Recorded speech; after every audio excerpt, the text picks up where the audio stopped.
one of the things that I'm really proud of that we recently released is our software as a service offering called Prophecy Smart Factory. We offer 2 flavors. One is just OE alone, that is kind of a starter, and then full MES.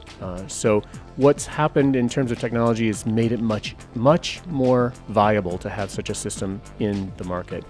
For instance, right, 7 years ago, a manufacturer would say to me, there's no way I'm putting my manufacturing data in the cloud. It's not going to happen.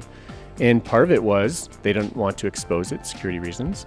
But another part was the backhoe incident, right? Where somebody digs up their fiber in the back of the plant and cuts them off. Very important that they keep running. And of course, that would not allow them to do that.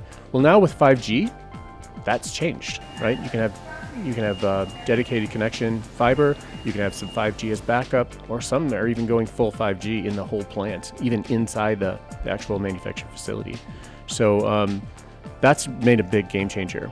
So with that confidence you have in the connection to your internet, SaaS has become viable. In fact, last year, I think it was around 60% of our RFPs were SaaS. They actually requested it. A couple of them were, if you don't have SaaS, don't bother responding to this RFP. So it's really changed the game. And I think because we're a leader in that area, it's made us quite popular with many customers and prospects that are looking to move that off of on-prem and divorce themselves from having to take care of that IT monster that sometimes gets created.